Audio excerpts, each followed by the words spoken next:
नमस्कार साथियों, जेके शिक्षा चैनल में आपका हार्दिक स्वागत और अभिनंदन है।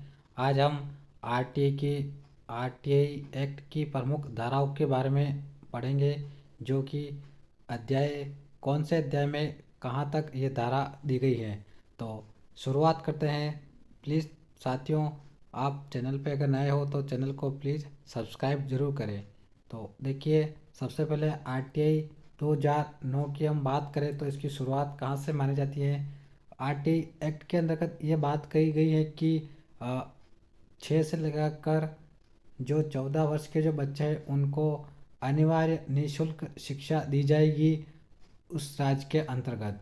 तो देखिए, सबसे पहले अगर हम इसके ऐतिहासिक दृष्टिकोण देखिए तो इसका सबसे पहले भारत में जब सबसे पहले बड़ौदा जो रियासत थी उस समय मात्र एक ऐसी रियासत जिसमें निःशुल्क शिक्षा दी जाती थी उस समय।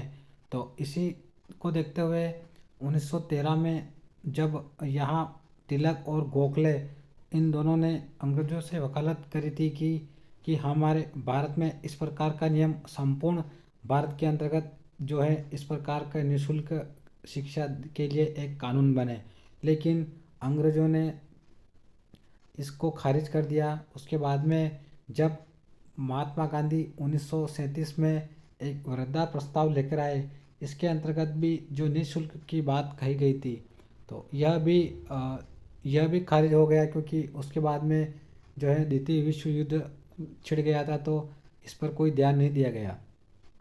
अब हम देखते हैं कि जब भारत स्वतंत्र हो गया तो उसके बाद जो है एक अमेंडमेंट हुआ, 86वां संविधान संशोधन 2000 संविधान में एक संशोधन लेकर आए। तो जब इसके तहत सबसे पहले जो निःशुल्क अनिवार्य शिक्षा को जो है वह मूल अधिकारों के तहत दर्जा दिया गया और संविधान के 21A के अंतर्गत निःशुल्क एवं निःशुल्क शिक्षा को जो है वह मूल अधिकार के तहत दर्जा दिया गया। तो इस प्रकार हम देखते हैं कि जो उसके बाद में इसके अंतर्गत आरटीआई 2009 बना और इसी के तहत राजस्थान में आरटीआई 2011 नियमावली बनेगी। तो देखिए, हम शुरू करते हैं आरटीआई 2009। जो अब आरटीआई 2009 जो बना उसको 2 जुलाई 2009 को कैबिनेट मिशन के द्वारा इसको प्रस्ताव लेकर पास किया गया। उसके बाद में सबसे पहले यह 20 जुलाई 2009 को राज्यसभा में पारित हुआ। उसके बाद में 9 अगस्त 2009 को लोकसभा में पारित हुआ। उसके बाद में 16 अगस्त 2009 को राष्ट्रपति प्रतिभा पाटिल द्वारा इस पर हस्ताक्षर किए गए और यह बिल एक अधिनियम बन गया। और उसके बाद में 1 अप्रैल 2010 को संपूर्ण भारत में जम्मू कश्मीर को छोड़कर लागू हुआ। तो साथियों, अब हम पढ़ते हैं इसके प्रमुख अध्याय एवं धाराएं। देखिए, इसके कुल अध्याय जो है वह 7 अध्याय और 38 धारा है इसके अंतर्गत। तो देखिए, अभी संशोधन हुआ है और इसके अंतर्गत एक धारा और जुड़ी गई। अब हम देखते हैं कि सबसे पहले अध्याय 1 के अंतर्गत अगर बात करें तो अध्याय 1 के अंतर्गत प्रस्तावना आती है और उसके अंतर्गत धारा 1 से लगाकर 2 तक की धारा दी गई है। यानी कि अध्याय 1 में प्रस्तावना है, यानी कि इसके अंतर्गत सबसे पहले कौन इस नियम के अंतर्गत क्या होगा ये सभी प्रस्तावना में दिया गया है कि उसका उद्देश्य क्या होगा, इसके अंदर कौन इसके अंतर्गत आते हैं। तो ये जो है अध्याय 1 के अंतर्गत दी गई है और प्रस्तावना धारा 1 से लगाकर धारा 2 तक में इसका वर्णन है। हम देखते हैं अध्याय 2 की अगर बात करें तो इसके अंतर्गत क्या है विषय। तो निःशुल्क एवं अनिवार्य शिक्षा का प्रावधान इस अध्याय नंबर 2 के अंतर्गत दिया गया है, जिसके अंतर्गत धारा की अगर बात करें तो धारा 3 से लगाकर 5 तक की धारा इसके अंतर्गत दी गई है। अब हम देखते हैं कि अगला अध्याय 3 की अगर बात करें तो इसके अंतर्गत जो दिया गया है वह समुचित सरकार, अभिभावक और स्थानीय सरकार के अधिकार एवं कर्तव्यों का इसके अंतर्गत वर्णन है, जो कि 6 से लगाकर 11 तक धारा के अंतर्गत दी गई है। अब हम आगे अगर बात करें तो अध्याय 4 के अंतर्गत बात करें तो इसके अंतर्गत क्या दिया गया है। तो विद्यालय एवं अध्यापकों के कर्तव्य दिए गए हैं। देखिए, यहाँ तो सरकार एवं स्थानीय सरकार अभिभावक के कर्तव्य दिए गए, जबकि 4 के अंतर्गत जो है वह विद्यालय और अध्यापकों को कर्तव्य दिए गए और धाराएं 12 से लेकर 28 के बीच के अंतर्गत धाराओं का वर्णन किया गया है। अब हम देखते हैं कि आगे चलते हैं तो अध्याय 5 आता है, तो उसके अंतर्गत प्रारंभिक शिक्षा का पाठ्यक्रम का निर्माण आता है। यानी कि प्रारंभिक शिक्षा के अंतर्गत पाठ्यक्रम का निर्माण क्या होगा, कैसे निर्माण होगा, तो इसी की धारा 29 से लगाकर 30 तक इसके अंतर्गत दी गई है। अब देखते हैं कि अध्याय नंबर 16 के अंतर्गत बात करते हैं तो बालकों के अधिकारों के संरक्षण के बारे में बात कही गई है, जो कि धारा 31 से लगाकर 34 तक दी गई हैं। अब अंतिम और इसका लास्ट है अध्याय 7 है, जिसके अंतर्गत सारांश दिया है, जो कि धारा 35 से लगाकर 38 तक दी गई है। साथियों, इसी जो धारा 38 है इसके अंतर्गत बताया गया है कि जो राज्य जो है वह अपने सुविधा के अनुसार, अपनी भौगोलिक और आर्थिक और क्षमता के अनुसार जो है वह इस एक्ट में संशोधन कर सकती है और इसके तहत अपना एक नियम बना सकती हैं। तो इसी जो जब ये 1 अप्रैल 2010 को संपूर्ण भारत में लागू लागू हो गया था, उसके बाद में जब ये राजस्थान में आया तो उसके अंतर्गत 29 मार्च 2011 को जो है इसके अंतर्गत विधानसभा में लाया गया और यह इसके अंतर्गत अधिसूचना जारी हुई और इसमें संशोधन हुआ 29 मार्च 2011 को।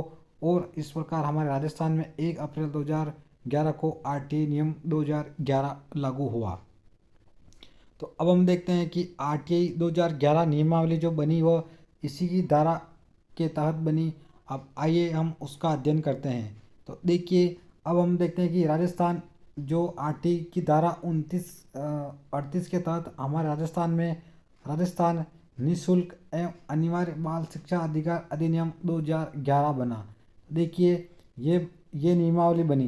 तो जब ये बनी तो इसके अंतर्गत प्रमुख रूप से 10 अध्याय और 29 धारा जोड़ी गई।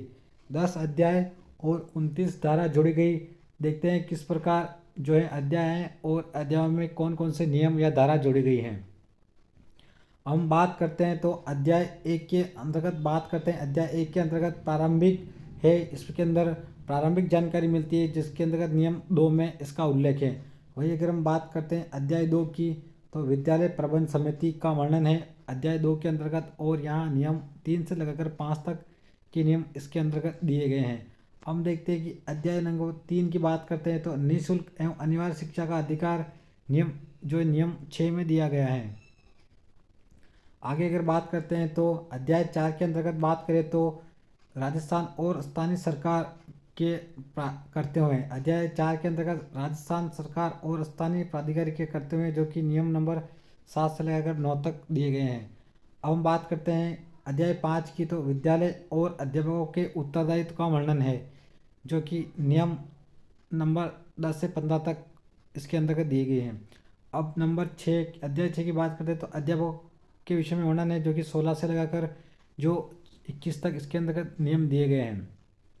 उसी तरह बात करते हैं हम अध्याय 7 की, तो पाठ्यचर्या एवं प्रारंभिक शिक्षा का पूरा होना इसके अंतर्गत वर्णन है, जो कि 22 से लगाकर 23 के तहत दिए गए हैं। और अगर हम बात करते हैं अध्याय 8 की, तो इसके अंदर शिकायत के निवारण का जो है शिकायत निवारण को दिया गया है, जिसके अंदर नियम 24 से 25 तक दिए गए हैं।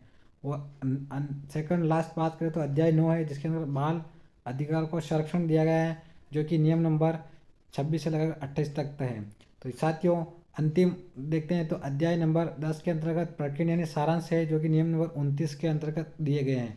तो साथियों, ये रहा हमारा जो राजस्थान निःशुल्क एवं अनिवार्य बाल शिक्षा अधिकार अधिनियम नियमावली 2011, जो कि 1 अप्रैल 2011 को राजस्थान अंतर्गत लागू हुई, वही 29 मार्च 2011 को इसके अंतर्गत संशोधन हुआ। तो हम देखते हैं कि ये तो ऊपर जो हमने पढ़ा हुआ आरटीआई 2000 एक्ट नियम है, जबकि 2011 है वो नियमावली है। तो साथियों, अगर आपको चैनल पर अगर आपको समझ आया हो तो प्लीज़ चैनल को अधिक से अधिक ग्रुपों में शेयर और सब्सक्राइब जरूर करें। तो वीडियो को अंत तक देखने के लिए आपका बहुत बहुत धन्यवाद। और इसी प्रकार हमारे वीडियो को देखने के लिए हमारे वीडियो को देखते रहे, और इसी प्रकार जो है आपको आशा और उम्मीद करता हूँ कि आपको दोनों का तुलनात्मक अध्ययन समझ में आया होगा। तो देखिए साथियों, ये आप जरूर ध्यान रखिए कि आरटीआई 2009 जो है उसमें जो है 7 अध्याय और 38 धारा हैं, जबकि आरटीआई 2011 के अंतर्गत 10 अध्याय और 29 नियम है। तो ये आप विशेष याद रखिए। तो धन्यवाद। जय हिंद। जय भारत।